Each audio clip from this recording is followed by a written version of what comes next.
Ontem, uma das frases do Cássio lá foi sobre, não, tanto estão chegando os jovens, são importantes, tal, né? Eu até dando uma força para os jovens que vão ser incorporados a esse time. Ontem no banco tinha só o sub-17, o banco não estava nem completo ontem, até porque o Corinthians está na final da Copinha. O jogo vai ser hoje, 3h30 da tarde, na Neoquímica Arena. 90% da renda vai para o Corinthians. Corinthians e Cruzeiro fazem a final. Tem jogadores ali, Perrone, vou com você mesmo, que podem, depois da Copinha, ser incorporados ao time principal. Não para ser titular e tal, mas podem ser. O Corinthians pode chegar a ser o 11º título da Copinha, ou é o 10º título. Até perdi a conta já. Acho que é o 11º, né? 11º. Sim, o Corinthians tem o Léo Maná, tem o Bidon, tem o Pedrinho, são caras que, assim, você olha jogando ali e fala, bom, tem que estar no time de cima, não tem por que não estar. Tem essa questão da renda, que deve ser uma renda muito boa, a federação me explicou ontem que a federação, em tese, é a mandante do jogo, né? Em outras situações, no ano passado no Canindé, por exemplo, a federação assumiu a operação do jogo e ficou com a renda. Nesse caso, quem assume a operação é o Corinthians, então os custos são do Corinthians, o Corinthians fica com 90% da renda bruta e 10% dessa renda bruta vai para a federação, o Cruzeiro não leva nada, a federação diz que não existe essa questão, esse hábito de o time de fora do estado ter alguma participação e tal, principalmente porque normalmente é a federação que cuida de tudo. Em relação ao jogo, Tironi, eu acho assim, o Cruzeiro tomou 2 gols na competição, o Corinthians tomou 3, então é um confronto de duas defesas bem fortes. O ataque do Corinthians tem uma média de 3 gols por jogo, um ataque forte. O do Cruzeiro tem uma média superior a 2 gols por jogo, ataque forte também. Então acho que vai ser um jogo bem interessante, porque não dá para a gente imaginar que é só é um time que ataca contra outro que se defende. Os dois times têm qualidade no ataque e na defesa, então acho que tem tudo para ser uma partida bem interessante. E aí, Danilo, o Corinthians pode rumar para o seu 11º título da Copinha. O Corinthians é um fenômeno da Copinha, né? É curioso que em outras campeonatos de base, hoje tem muitos, né? Copa do Brasil, Campeonato Brasileiro, o Corinthians não é tão destacado como é na Copinha. Pois é, o Corinthians de fato é um fenômeno da Copinha. Para mim, o grande desafio quando você tem um time bom é conseguir encaixar esses jogadores no time profissional, né? Claro que ser campeão é legal, o torcedor vai lá lotar o Itaquerão, desculpa, né? O Química Arena hoje, lotou na semifinal, vai lotar, vai ser uma festa, os caras vão ficar muito felizes, mas o principal dessa Copinha, sendo o Corinthians ou o Cruzeiro campeão, não importa qual dos dois, é você colocar jogadores para o time principal. A felicidade da Copinha dura 2 dias. No final, depois, esquece. Claro que, tirando ali aquela fase que o Palmeiras não tinha, virou música e tal, os times ficam felizes na contratação, na hora de levantar a taça, mas depois pensam em colocar jogadores. Então, eu acho que esse é o principal desafio. E quando a gente vê o time profissional do Corinthians, a gente sabe que vai ser um belo desafio, porque às vezes os moleques estão bem, estão jogando pra caramba e tal, e chega num time que não tá arrumado e não consegue jogar.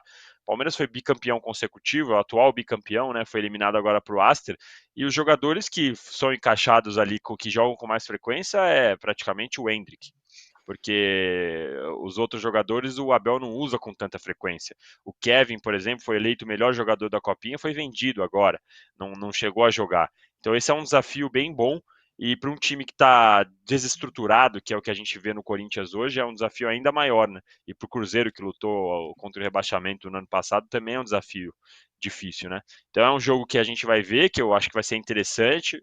Como disse o Perrone, boas defesas, bons ataques. O Cruzeiro tinha 7 vitórias, 1 derrota, se eu não me engano. O Corinthians 6 vitórias e 2 derrotas. Ótima campanha para a Copa São Paulo. Mas para mim esse principal desafio é de colocar esses moleques para o time principal depois, porque a gente sabe que o título da Copinha é uma animação que dura muito pouco, é uma animação efêmera. Então, portanto, final da Copinha, 3h30 da tarde, na Neoquímica Arena, 15h30, 90% da renda vai para os cofres do Corinthians, que está precisando, né? Muito bem, a nossa enquete está assim. Deixa eu dar uma parcial aqui da nossa Quase lá enquete. na meta de likes também, hein? Quase lá, hein, pessoal? Vamos lá. Rapaz, boa. Sob nova direção, a enquete é: sob nova direção, o Corinthians melhorou 10%. Não mudou nada, 37%. Só está piorando, 43%. Piorou, mas vai melhorar, 9%. Qual era a meta de likes, Danilo? Eu tinha colocado 1.100 só para a gente ultrapassar a meta que eu coloquei ontem no fim de papo com a Marília. A gente já bateu 1.000. Estamos com 3.500 pessoas. Se a gente bateu 1.000 com 3.500, significa que menos de um terço deu like. Pelo amor de Deus, Exato. gente, ó, feriadão, a gente está aqui trabalhando, conversando com vocês, falando sobre a rodada, vocês estão numa boa aí, curtindo o feriado. O que custa deixar o likezinho aqui, ó? Só Deixa o clicar, é de likezinho graça. aí.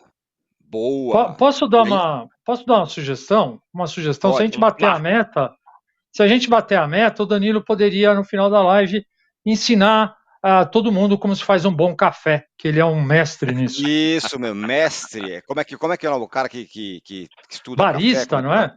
Barista, não, um grande barista. Isso, o cara que toma café, estuda, tipo o cara do vinho e do café, é barista. Aí, Ó, ó, ouço batemos a aqui que meta. já batemos a meta, então agora vamos dobrar a meta. Dobrar não, mas vamos chegar em 1.500. 1.500 é a nossa nova meta de Se likes chegar em aqui, então 1.500, eu explico essa piadinha do Perrone aí do café, pessoal. isso mesmo, não tem piada não, foi sério mesmo, o cara é barista Sério. mesmo.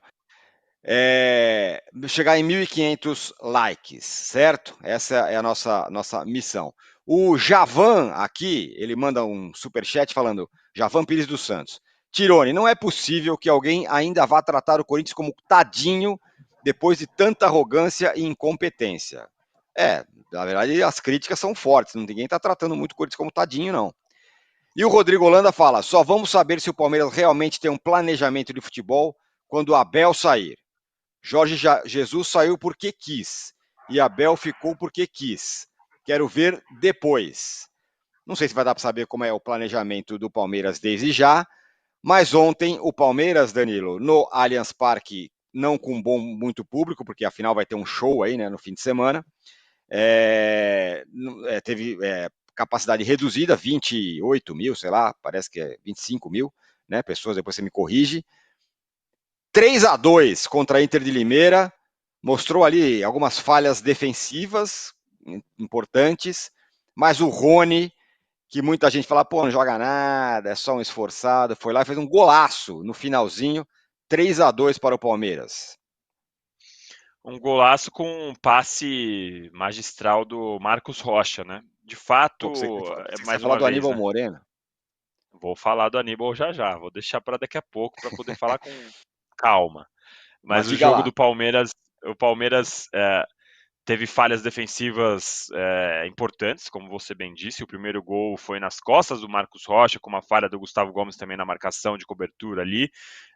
Um gol que não dá para o Palmeiras tomar, e depois ainda o gol do Everton e do Gustavo Gomes. Eu fico na dúvida de quem foi o pior, se foi o Everton passando a bola para o Gustavo Gomes sabendo que era uma folgueira, ou se foi o Gustavo Gomes ouvindo 20 e poucas mil pessoas gritando que tinha ladrão e não dá o bicão para o lado. Foi tentar dominar, dominou completamente errado, e aí a Inter de Limeira fez 2-2, depois o Rony conseguiu salvar a pele dos companheiros, salvou a pele do Gustavo Gomes e do Everton, conseguiu a primeira vitória, o Palmeiras no Paulistão. Foi um jogo que o Palmeiras poderia ter jogado com um pouco mais de controle, poderia ter sofrido bem menos, afinal a Inter de Limeira não é um time dos mais qualificados desse Campeonato Paulista. Na estreia contra o Novo Horizontino, por exemplo, o Novo Horizontino é um time bem mais organizado, quase subiu para a Série A e tudo mais, dessa vez a Inter não.